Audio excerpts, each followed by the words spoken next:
राष्ट्रीय प्रदूषण नियंत्रण दिवस हर साल 2 दिसंबर को मनाया जाता है। ये दिन उन लोगों की याद में समर्पित है जिन्होंने 1984 की भोपाल गैस त्रासदी में 2 और 3 दिसंबर को अपनी जानें गंवाई थी। भारत में हर साल लगभग 7 मिलियन लोग वायु प्रदूषण के कारण अपनी जान गंवा देते हैं, जिनमें से 4 मिलियन घर के अंदर के वायु प्रदूषण से मारे जाते हैं।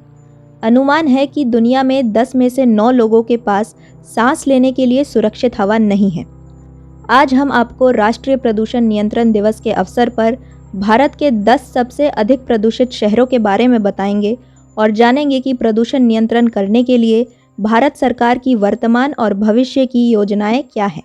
सेंट्रल पोल्यूशन कंट्रोल बोर्ड के अनुसार आज यानी 2 दिसंबर को भारत का नंबर 1 प्रदूषित शहर बिहार का बेगूसराय है, जिसकी वायु गुणवत्ता यानी air quality index 411 cubic metre दर्ज की गई है। दूसरे नंबर पर महाराष्ट्र का कल्याण शहर है, जिसकी air quality index 388 cubic metre है। बिहार का पूर्णिया तीसरे स्थान पर 386 क्यूबिक मीटर से है। फिर चौथे सबसे प्रदूषित शहरों में ग्रेटर नोएडा है, जिसकी वायु गुणवत्ता 384 है, और 5वें नंबर पर मध्य प्रदेश का सिंगरौली क्षेत्र 374 वायु गुणवत्ता लिए है।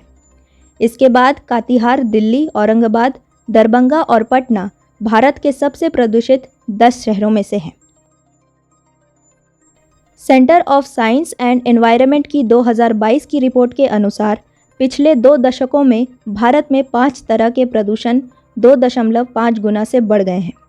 देश में 51% प्रदूषण औद्योगिक प्रदूषण से होता है, 27% वाहनों से, 17% फसल जलाने से और 5% अन्य स्रोतों से होता है। हालांकि सरकार प्रदूषण को रोकने के लिए तरह तरह के उपाय अपना रही है।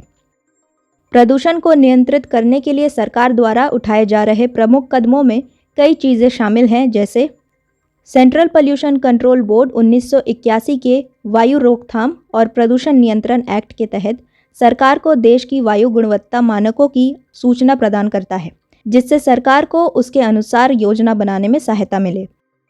सरकार क्लीनर प्रोडक्शन प्रोसेस को प्रोत्साहित कर प्राकृतिक संसाधनों के उपयोग को कम करने पर ध्यान केंद्रित कर रही है। इस प्रकार प्रक्रिया से उत्पन्न कचरे को कम किया जा सकता है, जो प्रदूषण से निपटने का एक अच्छा उपाय है।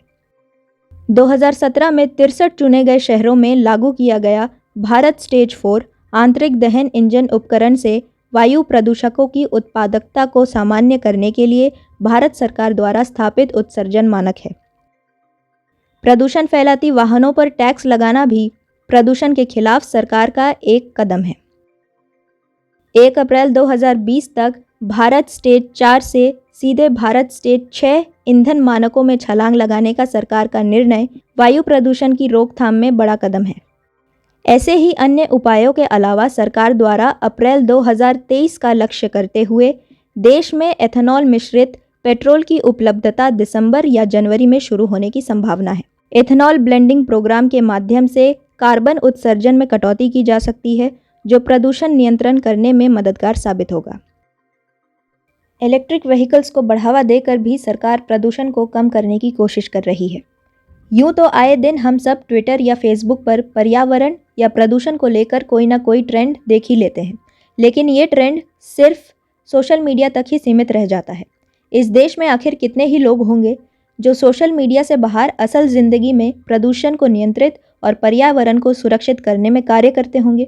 प्रदूषण में नियंत्रण केवल सरकार की योजनाओं से ही नहीं, बल्कि हर एक व्यक्ति की कोशिश से हो सकता है।